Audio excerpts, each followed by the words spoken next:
सध्या विदर्भामध्ये सूर्य आग ओकत असून नागपूरचा आजचं तापमान 45 अंश सेल्सिअसच्या घरामध्ये आहे। काल देखील 45 अंश सेल्सिअस तापमानाची नोंद झालेली आहे।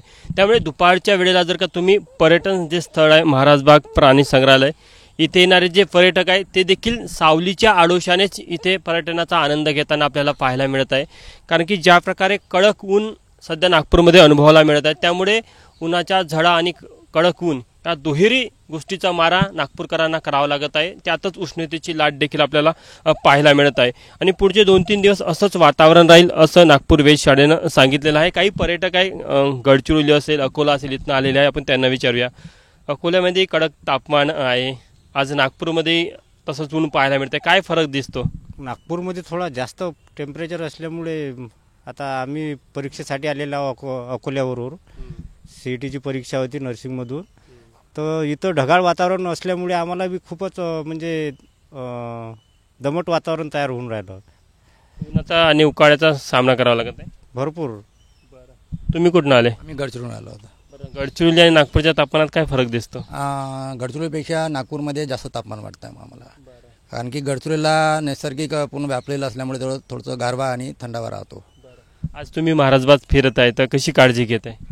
आता थोडं आम्ही डोक्याला वगैरे कापड वगैरे मारतो, फेटा वगैरे लावतो आणि थोडंसं इथलं ढगाळ वातावरणामुळे तापमानामुळे आम्हाला थोडंसं काळजी घ्यावं लागतं आहे आणि पाण्याची जास्त काळजी घ्यावं लागतं। पाणी पित राहता बरं लागतं आहे। काही विद्यार्थिनी आहे, कशाला आला तुम्ही आज नागपूरला? सीईटीचं एक्झाम होतं नागपूरला, आम्ही आलो। अच्छा बरं। आता महाराजबाग फिरत आहे तर उन्हाचा त्रास होत आहे? हो सर, खूप उन्हाचा त्रास होत आहे, भरपूर ऊन आहे। तुम्ही कुठून आहे? गडचिरोलीवरून सर।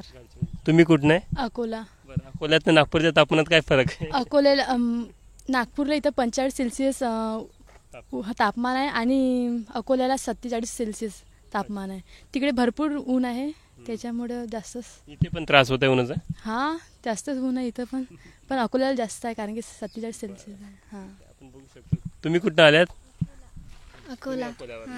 अकोल्याला असाच त्रास आहे? हो, याच्याहून खूप जास्त आहे, म्हणजे बाहेर एकदम निघावच नाही वाटत। म्हणजे संपूर्ण विदर्भाचं चित्र आपल्याला पाहायला मिळतं। गडचिरोली हा थोडा पूर्व विदर्भाचा भाग आहे, त्यामुळे ते थोडं तापमान कमी आहे। मात्र विशेष करून पश्चिम विदर्भामध्ये सध्या उष्णतेची लाट सुरू आहे। मग त्यामध्ये अकोला असेल, अमरावती असेल, यवतमाळ, वाशिम असेल, चंद्रपूर असेल, या भागामध्ये उष्णतेचा लाट असल्यामुळे नागपूर वेधशाळेने जो इशारा दिला की दुपारच्या वेळेला नागरिकांनी बाहेर पडू नये आणि बाहेर पडत असाल तर तब्येतीची काळजी घ्यावी, भरपूर पाणी पिऊन बाहेर निघावं आणि महाराजबागच्या पर्यटनवर देखील त्याचा परिणाम आपल्याला पाहायला मिळतो। एक तर संख्या रोडावलेली आहे आणि जे पर्यटक आले ते सावलीच्या सहाऱ्याने इथे पर्यटनाचा आनंद घेताना दिसत आहे। कॅमेरामॅन व्यंकटेश नायडूसह तुषार कोहळे, एबीपी माझा, नागपूर। एबीपी माझा, उघडा डोळे बघा नीट।